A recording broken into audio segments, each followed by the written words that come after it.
हे पहा, रताळ्याच्या दशम्या किती छान मऊसूत खुसखुशीत झालेल्या आहे। त्रिकोणी घडीमुळे बघा किती सुरेख लेयर्स पडलेले आहे आणि चवीला पण मस्त गोड लागतात। आज आपण रताळ्याच्या दशम्या करण्याची अगदी सोपी पद्धत पाहणार आहोत।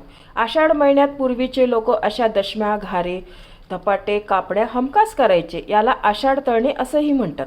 या दशम्या म्हणजे आपला पारंपरिक पदार्थ। प्रवासाला जाताना, वारीला, पंढरपूरला नेण्यासाठी या दशम्या अगदी उत्तम। कारण गरम तर छान लागतातच, पण शिळ्या झाल्यावर 3 ते 4 दिवस मस्त टिकतात।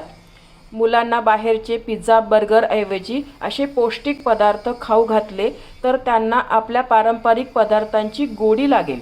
या व्हिडिओमध्ये मी काही टिप्स सांगणार आहे।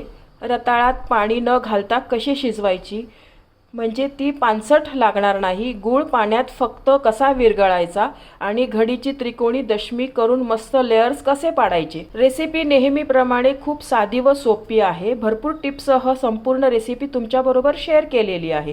कुठेही स्किप न करता पूर्ण व्हिडिओ पहा। पूर्ण रेसिपी पाहण्यासाठी माझ्या फोटोच्या खालील त्रिकोणावर क्लिक करा, जेणेकरून तुम्ही त्या रेसिपीवर जाल।